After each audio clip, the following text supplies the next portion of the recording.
My name is Raymond McAtee. I'm Festival Chief, and as far as the festival so far, I'm past being happy. It's growing.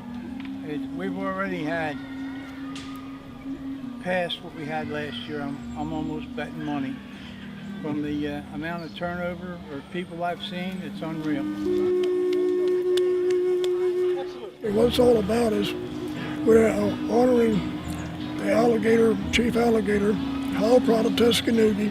He was here in Lake City. Actually, Lake City was known as Alligator Town. So we decided that what we would do was we'd try to honor this individual.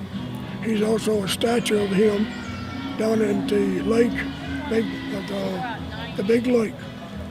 And we started this quite a few years ago in honor of these people. Right now it's a gathering of the people, a festival. It's not a powwow. And so you'll see both Creek, you'll see Seminole, you'll see Western natives here, and we're all Native American natives. We're not Native Americans. Because we were here before the Europeans ever thought about coming here. So this is what this is all about, is honor this individual that was here and founded this town of Lake City. Some of our traditions that you'll see here as a result, for example, you'll see our traditional style fires, our traditional dwellings, the way we slept, the kind of chairs we sat on, the kind of tools and implements that we had in camp. You'll notice that it's not just stuff that comes from nature, which is what we traditionally worked with, because nature provides us everything we need to survive. However, you'll also see the implements that we could trade for with the Europeans. Florida has a huge coastline, and every trader who wanted to make some money would get all sorts of materials from Florida's tribes in exchange for everything from rifles to cooking pots.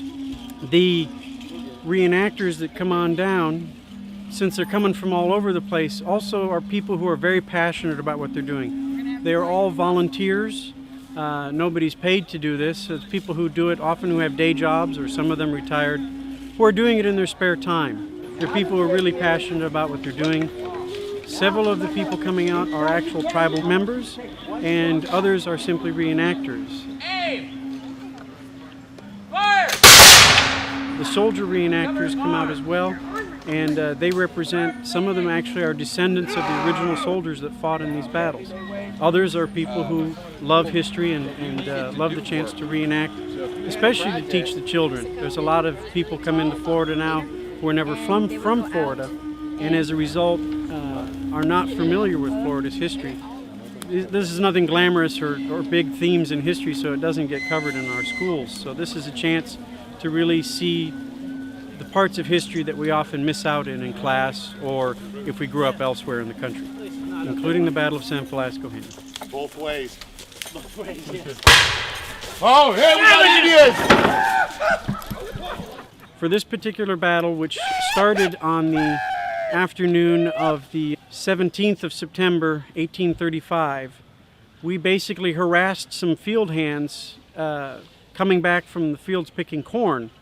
And by harassing them, but not actually harming them, they reported, hey, there's Indians here, and we were outside of what was then the established reservation during the war, and so then that was an alert. That was like, they're there where they're not supposed to be, they're more than likely hostile. And so they abandoned their cart full of corn and headed back to the fort, gave the report, which that's exactly what we wanted them to do, because it meant that the soldiers would come out to fight with us in that location, and that's exactly where we wanted them to be.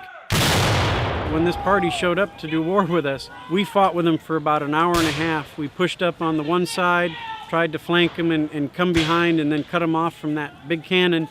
After that, a couple attempts doing that, we decided, we're not going to win this one, and retreated back into the San Felasco Hammock and went into the dense parts where they wouldn't be able to follow us even on horseback without compromising their strength.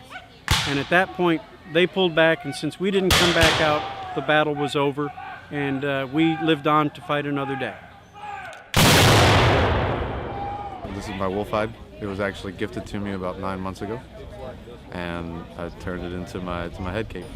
My bandolier, I have just a plain old little first bag, I guess as you would call it. I have my bone knife. I also have a traditional knife on my rear. I have my aprons, my leggings, my goats, my mocks, as well as my jingles, my armbands, my feather attached to my headdress, which is a hawk feather, which was gifted to me by a chief. Dancers, to the circle!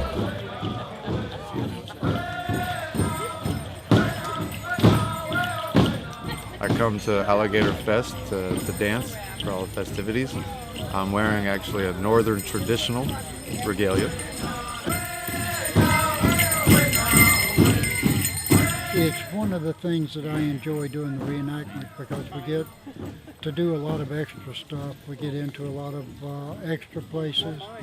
We get to camp in beautiful parks like this for a weekend where no one else can camp.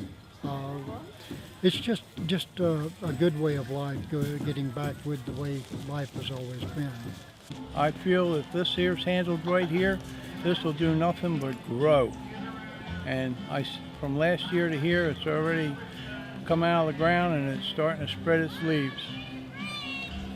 And we're also thankful to the Park Service for what they're doing here and how they've been with us all the way 100%. And we'll try to keep the same that way, because without them, we are nothing. And we're also with our future, with our youngsters, teaching them what it's all about.